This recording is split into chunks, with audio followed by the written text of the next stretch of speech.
বাঙালি tribal একসঙ্গ হাত মিলাও, বাংলাদেশে যায় টেন্ডার দে, চিটাগং প্রেস নিয়ে নে, কুমিল্লা নিয়ে নে, খাগড়াছড়ি, বান্দরবান, ব্রাহ্মণবাড়ি নিয়ে নে, এইসব তো আমাদের জায়গা ছিল।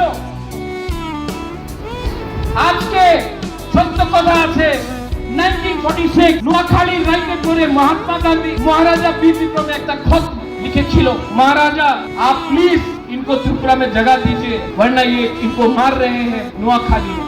महाराजा बीर विक्रम ने अगर 1946 में जगह नहीं दिया होता तो आज ये लोग जो आमरा बंगाली का लोग है हम लोगों को गाली दे रहा है, अगर महाराजा बीर विक्रम 1946 में जगह नहीं देता तो ये लोग आज या फिर मर जाते या फिर मुसलमान बनना पड़ता। हमने जगह दिया आपको और जिस लोगों ने जगह दिया आप उन्हीं को थूकते हो।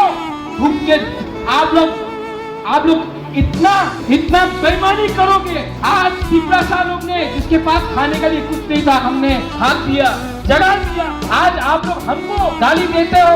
अरे गाली देना है तो दो ना। बांग्लादेश में जमाती इस्लामी को जिसने आपका मंदिर जलाया, आपका मस्जिद, आपका चर्च को जलाया, आपका बुद्ध मंदिर को जलाया, आपका बीवी आपका बहन के साथ बलात्कार किया, आज भी बांग्लादेश में हिंदू माइनॉरिटी क्रिश्चियन बुद्धिस्ट को मार रहे हैं, आप उनको चैलेंज नहीं करता, आप तिपरा शाह को चैलेंज करता। ये कहाँ का इंसाफ?